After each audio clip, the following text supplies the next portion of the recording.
She woke to the soft cry of her newborn and the sound of footsteps in the hospital corridor.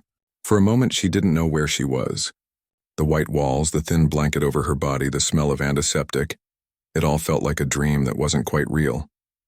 Then the baby cried again, and the truth settled like a weight in her chest. She had given birth. Alone. The nurse had said she was lucky the labor went smoothly, but the exhaustion was something no one could prepare her for. Her body felt drained, her mind empty. She turned her head and saw her baby lying beside her in the small crib. His tiny fists moved slowly, his eyes still shut, his chest rising and falling like a soft rhythm of life she could barely believe came from her. She reached out and touched his cheek with trembling fingers. The warmth of his skin made her eyes sting. She whispered, "It's just you and me now." The nurse had been kind enough, but the words "no companion" listed were written on her chart in bold letters. The father had disappeared months ago. The rent was overdue, her job was gone, and she had no family left to call. Still, she tried to smile for her child. She didn't want his first days in the world to be surrounded by sadness. The morning sun crept through the window, lighting up the edges of the room. It should have been a happy day. But all she could think about was how she would manage once she stepped outside those hospital doors. The hospital stay ended sooner than she expected. The staff needed the bed, and her bill was already higher than she could afford. They let her stay one extra night out of kindness, but by the next morning the nurse said softly, "We'll need the room soon, dear. Do you have someone coming to pick you up?" She shook her head. "No, I'll manage." The nurse hesitated, wanting to ask more, but didn't. She only nodded and helped her pack her few things, a small bag with 2 old dresses, a baby blanket, and a bottle the hospital provided. When she stepped outside, the wind hit her face like a reminder that the world didn't stop for anyone. The city was busy as always, cars rushing, people walking fast, eyes glued to their phones. She stood on the sidewalk, her baby wrapped close against her chest, feeling like she had stepped into a world that had no space for her. She started walking. Her legs still hurt from the delivery. Every step was heavy, but she told herself she couldn't stop. She had to get to the bus station. She had heard that a woman she used to work with lived near the outskirts. Maybe she would let her stay for a few days. The sun was high, and the air felt heavy. She walked slower than everyone else, her body still weak. People brushed past her without looking. A man bumped into her shoulder and muttered something under his breath before hurrying away. She didn't even have the strength to be angry. The baby slept peacefully, unaware of the chaos around them. She adjusted the thin shawl covering him and whispered, "We'll be okay. Mama's here." She reached a bus stop and sat down on the edge of the bench. Her feet throbbed. She looked at the schedule, next bus in 40 minutes. Her stomach growled softly. She hadn't eaten since last night, but she didn't have enough coins left for even a small snack. She smiled weakly to herself.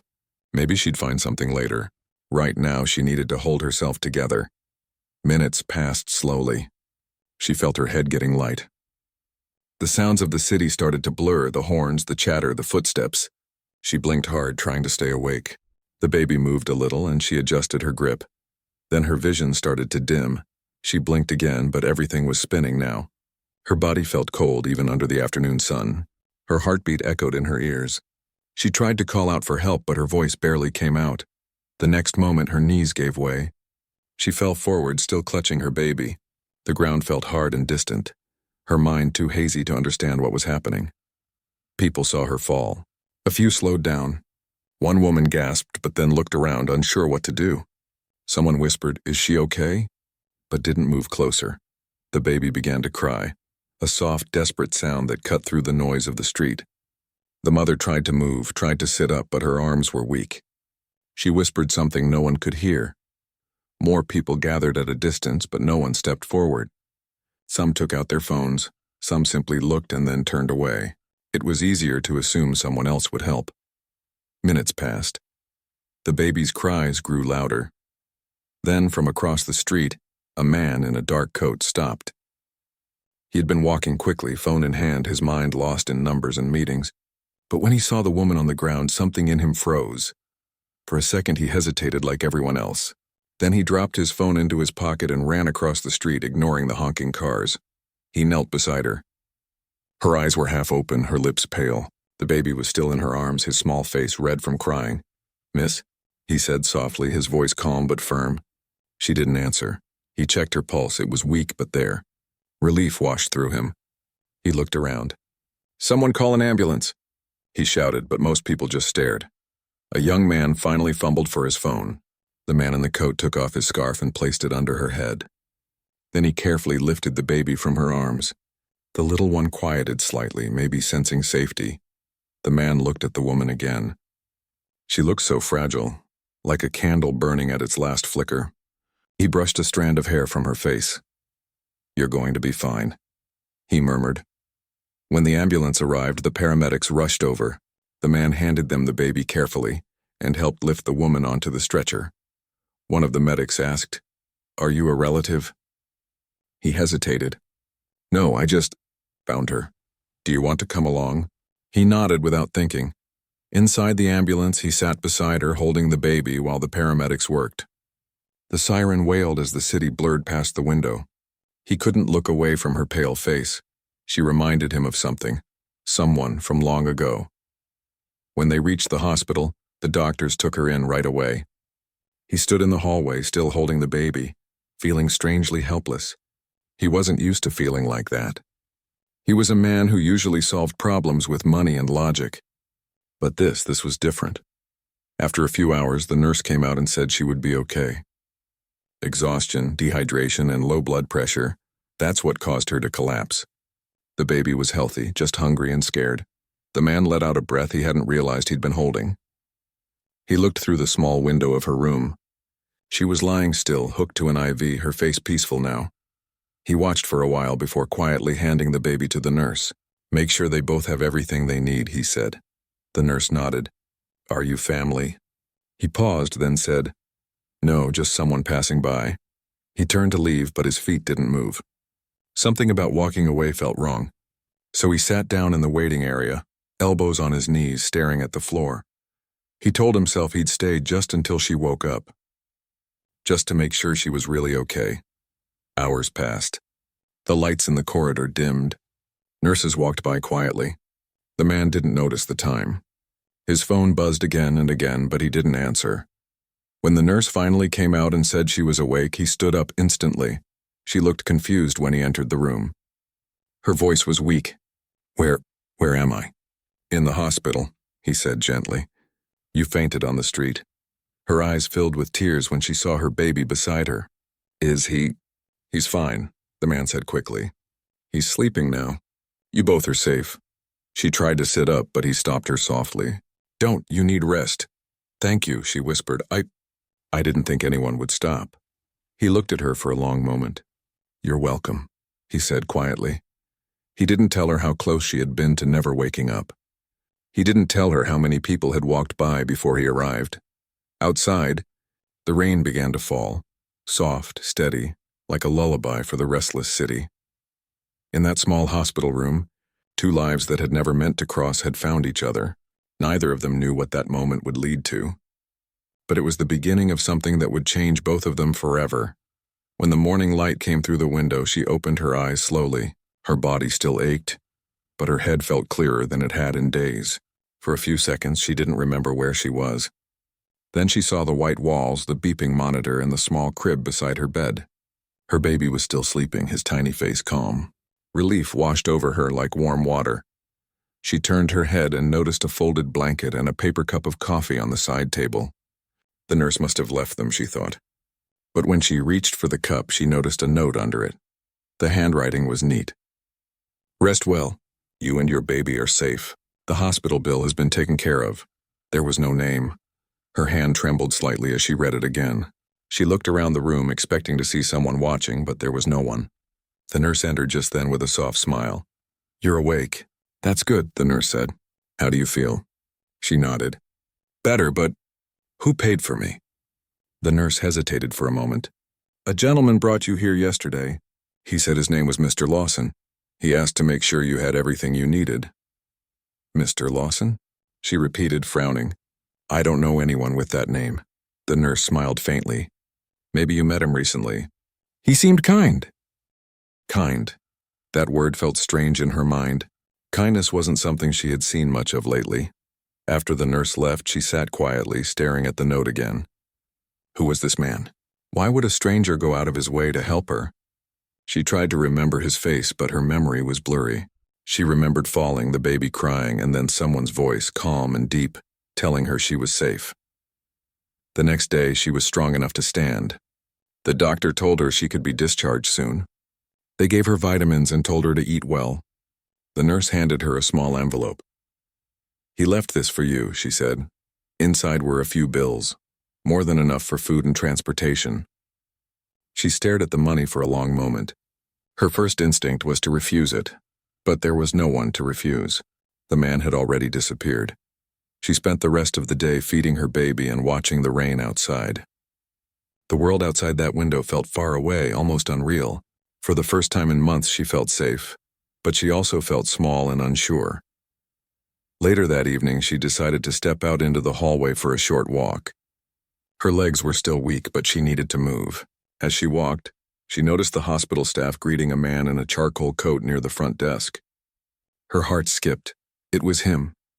He looked exactly as she remembered in those few blurry moments. Tall, calm, dressed simply but with quiet confidence. His hair was streaked with gray at the edges, and his eyes looked tired but kind. Before she could say anything, he noticed her and gave a small smile. "You're awake," he said. "Yes," she replied softly. "They said you brought me here. I don't know how to thank you." "You don't have to," he said. "I just did what anyone should have done." Her lips trembled. "No one else did." He looked away for a moment. "People are afraid to get involved. But that doesn't mean you were alone." There was a pause. She wanted to ask why he had helped her, why he had paid her bills, why he even stayed. But his expression told her not to push too hard. There was something about him that felt distant. "Do you have somewhere to go?" he asked gently. She looked down. "Not really. I was hoping to stay with a friend, but I haven't spoken to her in months." He nodded slowly. "If you'd like, I can arrange somewhere safe for you and your child to stay for a while. Just until you're stronger." Her first reaction was to refuse. She didn't want to depend on anyone. But then she thought of her baby, his tiny breaths, his helplessness. She swallowed her pride. "I don't know how to repay you," she said quietly. He shook his head. "I'm not asking for anything." He gave her a small card. "This is my assistant's number. She'll arrange everything. You don't have to decide now. Rest for today." And then, as quickly as he came, he left. She stood there for a long time, staring at the card in her hand.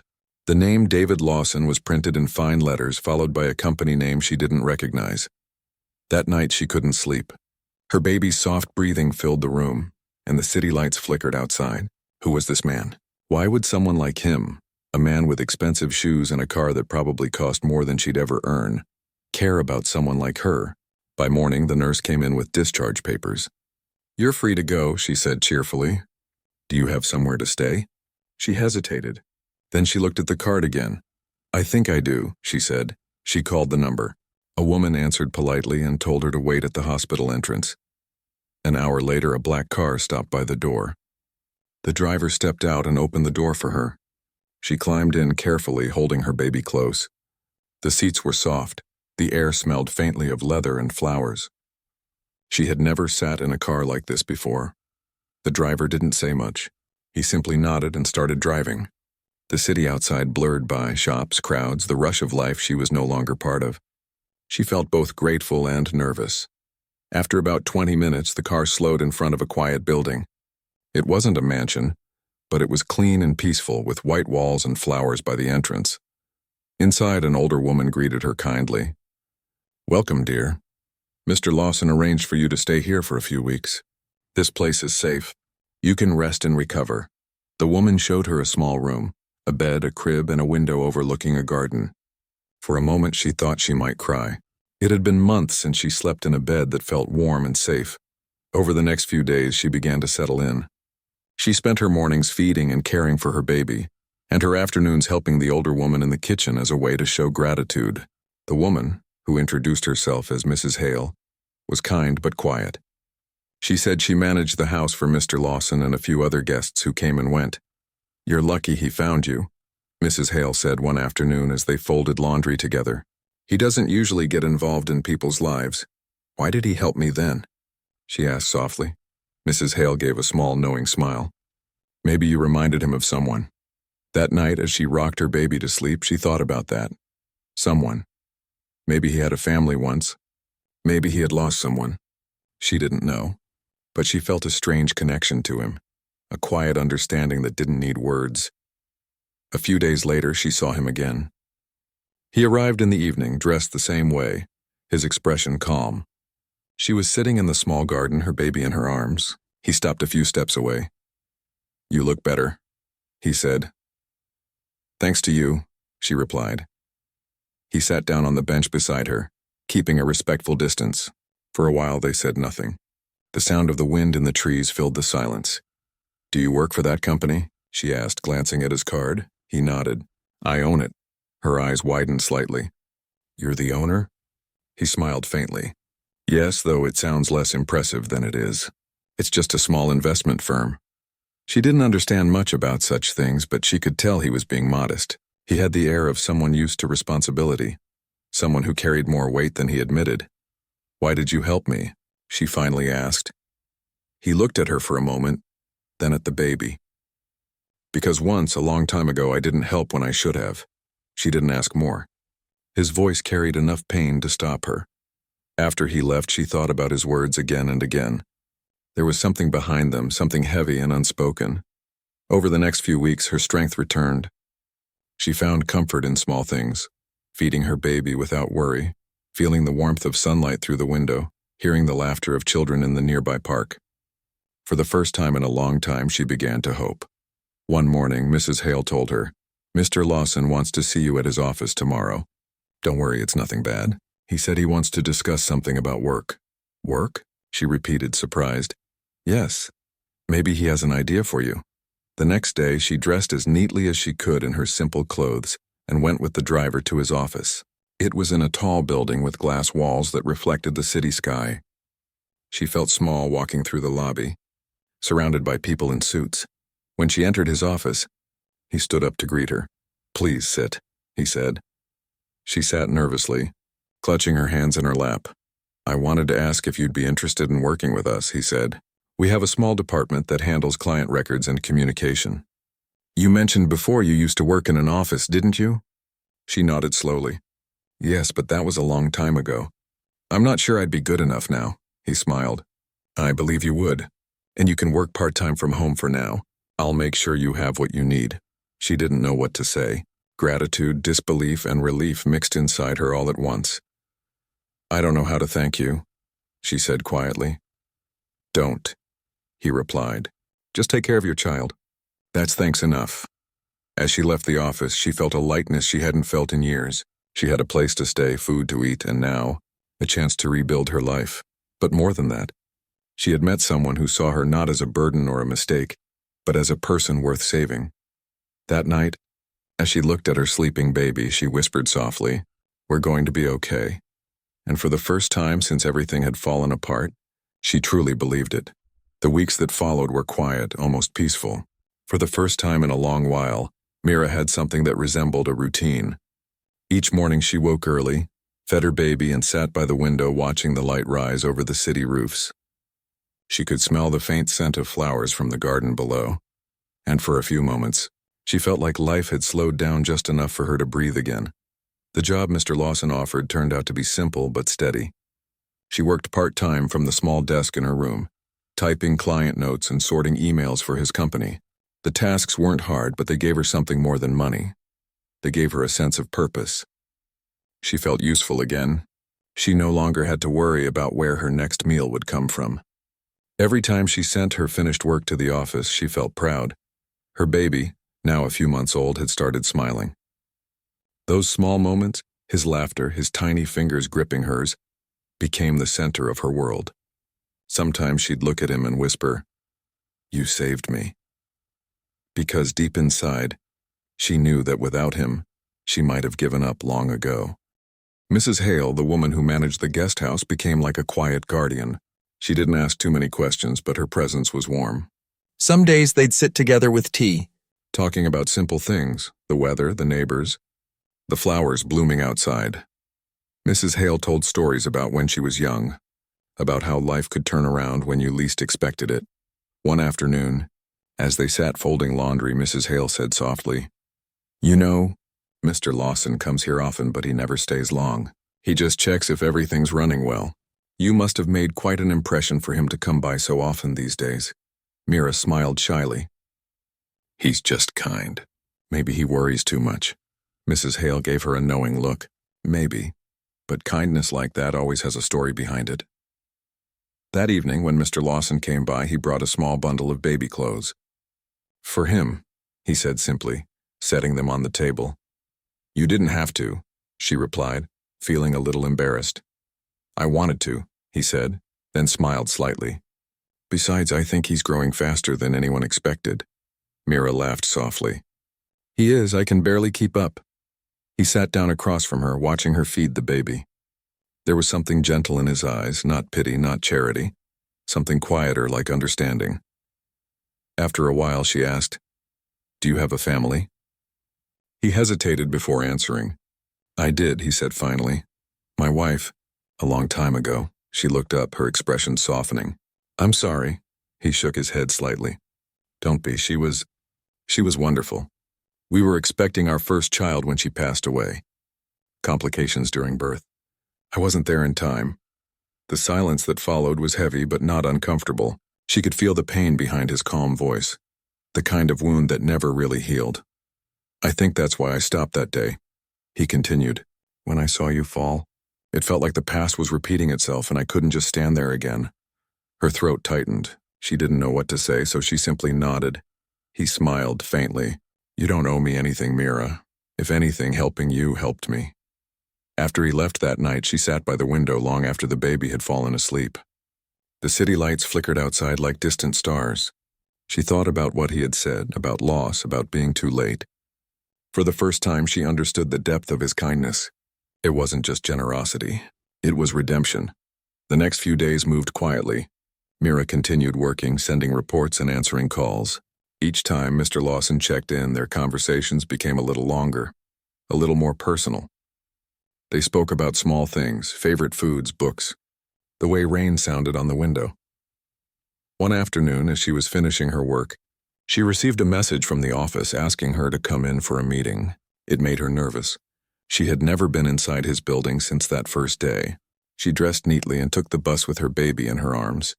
When she arrived, the receptionist recognized her and smiled warmly. "Mr. Lawson is expecting you," she said, guiding her toward his office. Inside, the atmosphere was calm and bright. Mr. Lawson was standing by the window looking out at the skyline. He turned as she entered. "I didn't mean to make you nervous," he said with a small smile. "I just wanted to discuss how your work has been going." "It's been good," she said. "Thank you again for the opportunity." "You've been doing very well," he replied. "The team likes your work. If you want, we can increase your hours and slowly, of course, at your pace." Her heart lifted. "Really, I'd love that," he nodded. "We'll make it happen." There was a pause. Then he looked at her and said, "Do you have everything you need for the baby? Formula, diapers, clothes?" She hesitated. "Mostly, yes. Some things are expensive, but we manage." He thought for a moment. "Would it make you uncomfortable if I arranged a small monthly allowance to help with the baby's needs?" "Consider it a company benefit." Her first instinct was to refuse, but she saw in his expression that it wasn't pity. It was care. Quiet, steady care. "Thank you," she said softly. "That means a lot," he smiled. "You've earned it." When she left the building, she felt something she hadn't felt in years. Stability. For once, her life wasn't falling apart. It was coming together piece by piece. Days turned into weeks, and the rhythm of her life grew stronger. She found small joys in everyday things. Cooking simple meals, watching her baby learn to crawl, hearing Mrs. Hale's laughter in the kitchen. Sometimes, when Mr. Lawson visited, they would sit in the garden and talk as the baby played beside them. She noticed little things about him, the way his eyes softened when he looked at the baby, the way he spoke with quiet patience. There was kindness, but also a deep sadness that lingered in his tone. She never asked about it again, but she felt it, like a shadow that followed him wherever he went. One day, as they sat in the garden, he said suddenly, "You remind me of someone. Not just my wife, someone else. Someone who believed in second chances. Do you believe in them? She asked. He smiled faintly. I didn't, not for a long time. But maybe now I do. There was something in the way he said it that made her heart ache, not out of romance, but understanding. Two people who had been broken in different ways, slowly finding pieces of themselves again. That evening, after he left, Mrs. Hale said quietly, "You've brought light back into that man's life." I haven't seen him smile like that in years. Mira shook her head. He's the one who saved me. Mrs. Hale smiled knowingly. Sometimes saving goes both ways. The next few months passed in gentle waves. Mira's confidence grew. She started handling more work, even training to assist with bookkeeping. Mr. Lawson continued to visit occasionally, but each time felt different.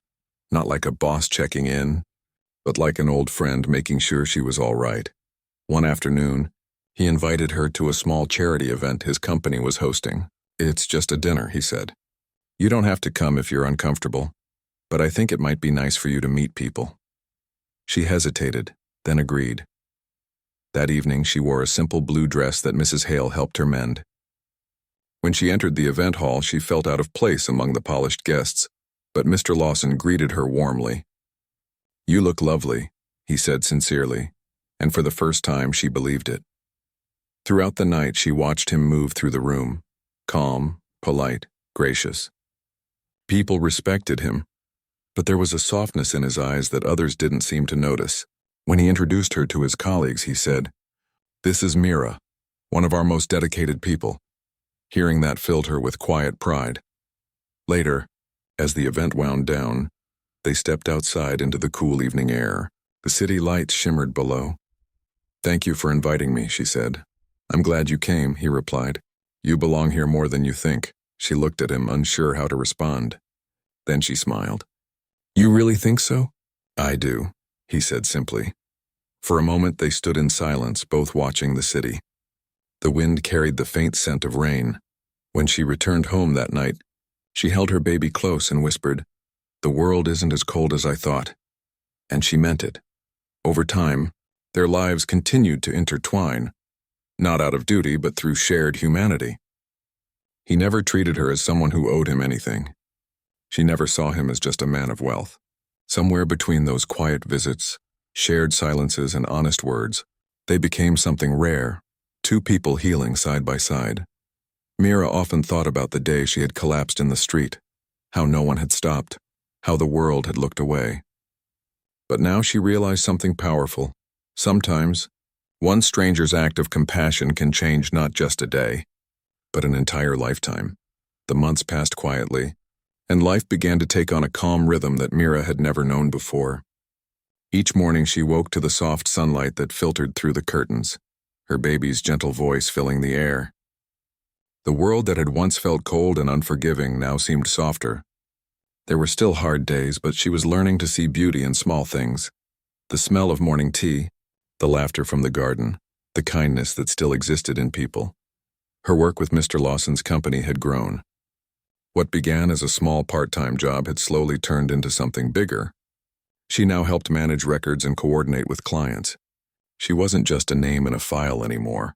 She was part of something that mattered. And for the first time in a long time, she began to believe she was capable. Mr. Lawson noticed her progress, but he never made a big deal of it. His words were always calm and simple, yet they stayed with her. "You're doing well," he'd say, and somehow those 3 words were enough to keep her going through the toughest days. He still visited from time to time, always checking to see if she and the baby were doing all right. Sometimes they talked about work, sometimes about nothing in particular. There were quiet moments when neither spoke, but the silence felt peaceful, like two people who didn't need to fill every space with words. One afternoon, as they sat in the garden, he asked, "Do you ever think about going back to your old neighborhood?" She looked down. "No," she said softly.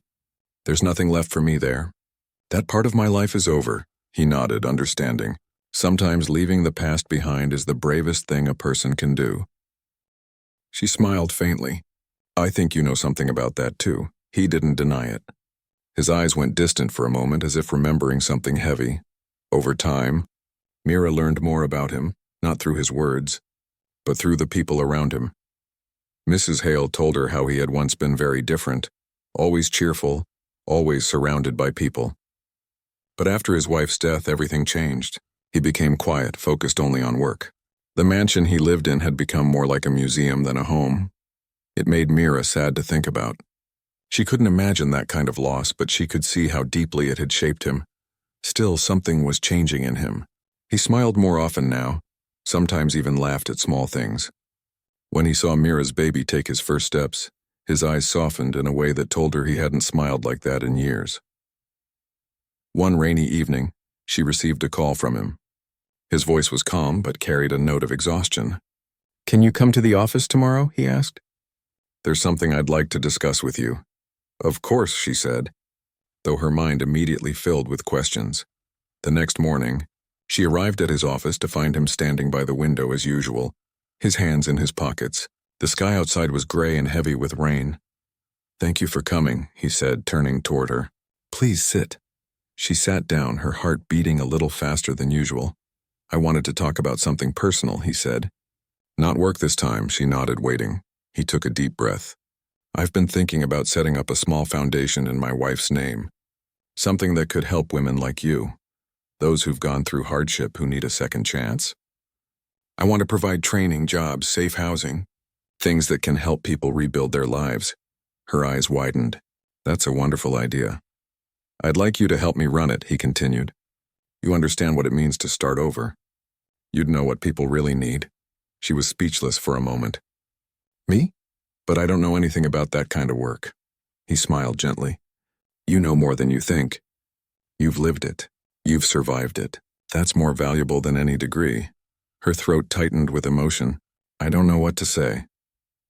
"Just say yes," he said softly. She laughed a little through her tears. "Then yes," he smiled, a real one this time. "Good, we'll start small. Step by step." That day marked a new beginning, not just for her but for him too. Together they began to plan. Mira threw herself into the work with a passion she hadn't known she had. She helped design the outreach programs, met with women who had lost their homes or jobs, and listened to their stories. Every face reminded her of her own journey, the fear, the loneliness, the moment when kindness had saved her life. She often thought of the day she collapsed in the street, how the world had passed her by, how one man had stopped when no one else did. Now she wanted to be that person for someone else. As the weeks went on, the foundation began to take shape. Mr. Lawson gave her full freedom to make decisions, trusting her completely. "You've got good instincts," he'd say. "Follow them." Sometimes they worked late into the night, papers spread across his desk, cups of coffee growing cold between them. He'd listen quietly as she explained her ideas, occasionally smiling when she spoke with excitement. One night, as they were finalizing plans, she noticed a framed photo on his desk. It was a picture of a woman with kind eyes holding a small bouquet of flowers. "Your wife?" she asked gently. He nodded. "Yes, her name was Anna. She loved helping people. She wanted to start something like this, but she never got the chance." Mira smiled softly. "Then maybe this is her dream coming true." He looked at her, his eyes reflecting a quiet gratitude. "Maybe you're right." Over the following months, the project grew faster than either of them expected. Donations came in, volunteers signed up, and soon the first center was ready to open. It was a small building near the outskirts of the city, painted in soft colors with a playground for children. Mira spent days helping set it up, arranging furniture, organizing supplies, and greeting the women who came seeking help. At the opening ceremony, Mr. Lawson stood beside her, watching as children played in the courtyard. He looked proud but humble, as if the moment wasn't about him at all. When it was Mira's turn to speak, she felt her hand shaking, but she spoke from her heart. "A few months ago," she said, "I was one of the people this place is meant to help. I had lost everything, my job, my home, my hope.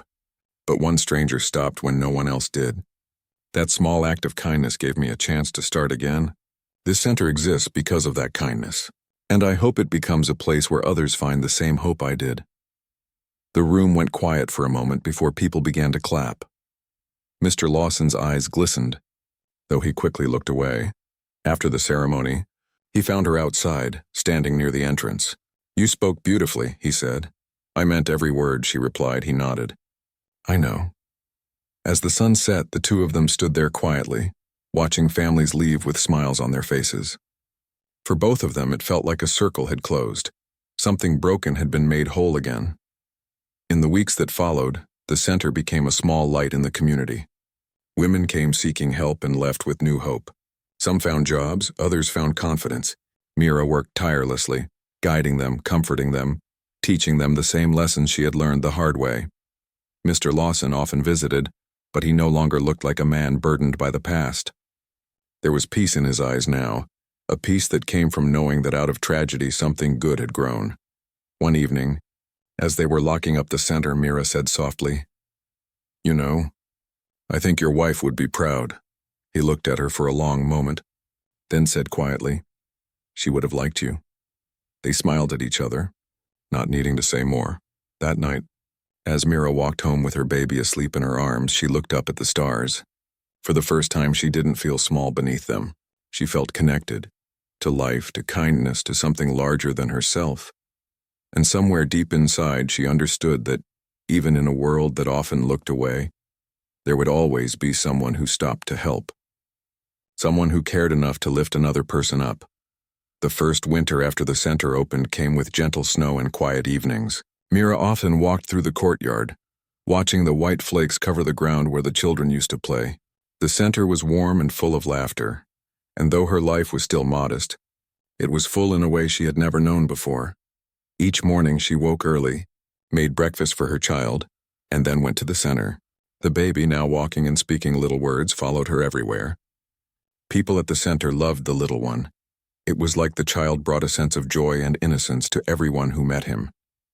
Mira saw herself reflected in the eyes of the women who came for help. She understood their silence, their hesitation, their quiet hope. One day a woman came in with a baby wrapped in an old shawl. She looked tired, frightened, and lost. Mira took her hand gently and said, "You're safe here." The woman burst into tears and Mira hugged her without saying anything else. That moment reminded her of the day when she had first woken up in the hospital after collapsing. She remembered how Mr. Lawson's kindness had changed her life. Over time, the center became more than just a workplace. It became a second home. The women supported each other, sharing food, laughter, and tears.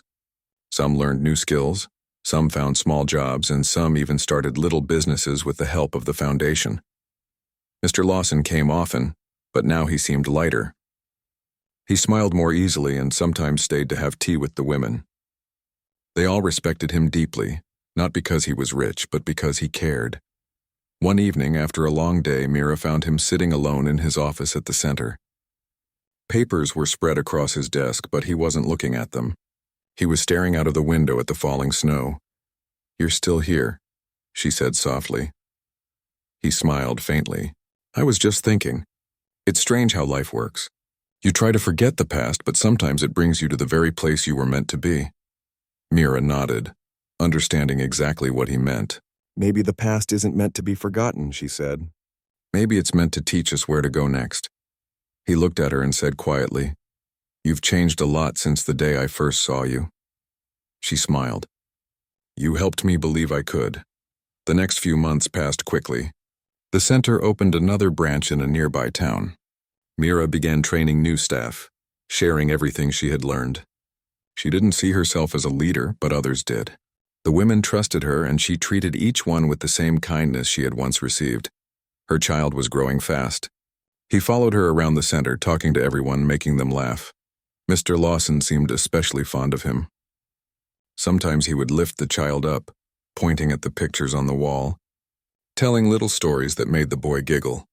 One afternoon, while they were all together in the courtyard, a gentle breeze passed through. The sound of laughter filled the air, and Mira suddenly realized how far she had come. Just a year ago, she had been standing on a crowded street, weak, hopeless, and invisible. Now she was surrounded by people who cared, by life and laughter. It was a miracle she had never imagined possible. Later that evening, as the day came to an end, Mr. Lawson called her into his office. "I need to tell you something," he said, his voice serious but calm. She sat down, waiting. "I've been offered a position overseas," he continued. "It's a project that could bring more funding for our foundation, but it means I'll have to be away for quite some time." Her heart sank a little. "How long?" Maybe a year, maybe more, he said. But the work will help us grow what we've started. It could change many lives. She nodded slowly, trying to hide the sadness in her eyes. Then you should go. You've done so much already. This will help even more people. He smiled softly. You always think of others first. She looked down. I'm just grateful for what you did for me. I want to do the same for others. He hesitated, then said quietly, Promise me you'll keep going, no matter what happens. You're stronger than you know. I promise, she said. The day he left, the sky was clear and bright. The staff and volunteers came to say goodbye. Mira stood beside them, holding her child's hand. When Mr. Lawson turned to her, there were no grand words, no long speeches. Just a quiet understanding between two people whose lives had changed because they had crossed paths. He said, Take care of this place. And take care of yourself, she nodded. I will. He looked at the child and smiled. You've got a good mother, he said softly before walking away. As his car disappeared down the road, Mira felt a strange mix of sadness and peace. She knew he wasn't really gone. Everything he had done, everything he had built, would stay behind in the lives he touched. The months that followed were busy. Mira managed the center on her own, and though there were challenges, she faced them with courage. Whenever she felt overwhelmed, she remembered his words. You're stronger than you know. Letters came from him every few weeks. He wrote about the new projects, the people he met, and how he missed the laughter of the center. He always ended his letters with the same line, Keep believing in what we started. Reading those words always gave her strength. One morning, she received a package. Inside was a framed photo of the new center that had opened overseas with a small note. This is for you. Because of your courage, this exists. She held the picture close and smiled. The world suddenly felt smaller, like the distance between them wasn't so big after all. Years passed and the foundation grew far beyond what either of them had imagined. More centers opened in different cities, helping thousands of women. Mira became known for her compassion and strength, though she never sought attention or praise. To her, every woman who walked through those doors was a reflection of the person she had once been. Her child grew older, now attending school, full of energy and dreams. Sometimes, when he asked about how their life began, she would tell him gently, Once, when you were very small, someone kind helped us when no one else did. That's why we help others now. He always smiled and said, Then he must be a good man. Yes, she would reply softly. He was a very good man. One afternoon, several years later, Mira received a letter. The handwriting was familiar, but it trembled slightly as if written by someone older. It said, Dear Mira, I've watched from afar how much you've accomplished. The centers, the lives you've touched, they're everything I dreamed of and more. I'm proud of you and of the strength you found within yourself. If I've learned anything, it's that kindness never truly ends. It grows, it spreads, and it finds new hands to carry it forward. You've done that. Thank you for reminding me what hope looks like. Yours, Lawson. She sat there for a long time, tears in her eyes. She didn't know where he was now or if she'd ever see him again. But his words stayed with her. They were a quiet reminder that what they had built was never really about one person. It was about everyone who believed in giving others a chance. As the sun set that evening, she walked outside to the garden. Children were playing, women were chatting, and laughter filled the air. She felt a deep peace settle over her heart. The world that had once turned away from her was now full of warmth and light. And she had helped create that. She looked up at the sky, whispering softly, Thank you. A breeze passed through, gentle and calm, almost like an answer. Mira smiled. Life had come full circle. She had fallen once, holding her newborn unseen and helpless. Now she stood tall, surrounded by life and hope, carrying forward the kindness that had once saved her. Because of one stranger's compassion, she had found her purpose. And through her, that compassion would keep moving, quietly, endlessly, like a ripple that never fades. Years continued to pass quietly, and the seasons came and went like chapters in a long, gentle book. The foundation had grown far beyond anything Mira had once imagined.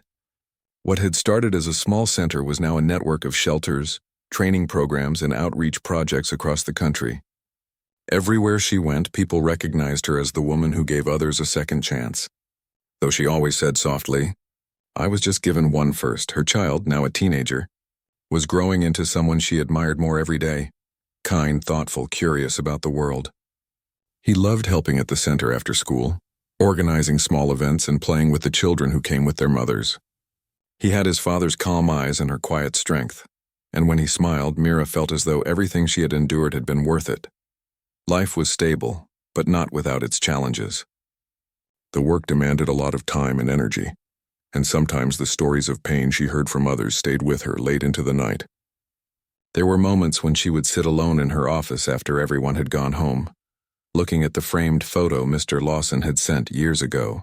The picture had faded slightly, but his handwriting on the back was still clear. "Keep believing in what we started." She missed him more than she admitted to anyone. They had written letters for years, but recently the letters had stopped coming. She told herself he was busy, that life had taken him elsewhere, but deep down she felt something else, an ache that told her time had caught up with them both. One morning, as she sat in her office reviewing reports, a knock sounded at the door. When she looked up, she saw an older man she didn't recognize. He wore a simple coat and carried a small envelope in his hand. "Are you Mira?" he asked. "Yes," she replied gently. He hesitated before stepping closer. "I was asked to give this to you." He handed her the envelope and bowed slightly. "From a friend." Before she could ask more, the man smiled sadly and left. Mira turned the envelope over. Her hands trembled slightly when she saw the familiar handwriting. She took a deep breath and opened it. Inside was a short letter written in Mr. Lawson's careful, neat style. "Dear Mira, if you're reading this, it means my journey has reached its quiet end. Don't be sad. My life was fuller than I ever dreamed it could be, and a great part of that was because of you. You reminded me that even when loss takes everything away, kindness can bring it all back in another form. I want you to promise me one thing. Don't stop helping others. Keep the light burning. Keep believing. You were my second chance at hope." With gratitude and peace, Lawson tears fell silently onto the paper. For a long time she couldn't move. The world outside the window blurred, and all she could feel was a deep ache, one made of both sorrow and thankfulness. He was gone, but he had left her a gift far greater than money or position. He had left her purpose, faith, and the belief that one act of compassion could change countless lives. When she finally looked up, she saw the photo of the two of them at the opening of the first center. She reached out and touched the frame softly. "Thank you," she whispered. That night, she couldn't sleep. She sat on the balcony of her small apartment, wrapped in a blanket, watching the stars. Her son came and sat beside her quietly. "Are you thinking about him again?" he asked. She smiled sadly. "Yes, he was a very special person." "I remember him," the boy said. "He told me once that kindness is stronger than money. I didn't understand it then, but I think I do now." She nodded. He was right. Kindness is what keeps the world alive. The next morning, Mira went to the foundation early. She called a meeting with her team and shared the news. The room fell silent. Many of them had never met Mr. Lawson, but they knew what he meant to her, and to the foundation itself. After a moment, one of the women said, "Maybe we can do something to honor him." Mira smiled faintly. "Yes, we will." They decided to open a new branch in his memory, a place that would focus on education and training for young people who had grown up in hardship. It would be called the Lawson Hope Center. The months that followed were filled with work. Mira poured her heart into every detail, the design, the programs, the people they would help. Each time she felt tired, she would think of his words. "Keep believing in what we started." When the center was finally complete, it stood at the edge of the city, a bright building surrounded by gardens and open space for children to play. On the day of the opening, hundreds of people came. Women whose lives had been changed by the foundation, children who had grown up in its care, volunteers, and new families all gathered to celebrate. Mira stood at the front, holding a small speech she had written the night before. Her voice trembled slightly as she began to speak. "Many years ago, I was a woman who had lost everything. I had no home, no job, and no hope. The world walked past me when I needed help. But one person stopped. He gave me not just help, but dignity. He believed that no one should be invisible. Everything you see here exists because of that belief.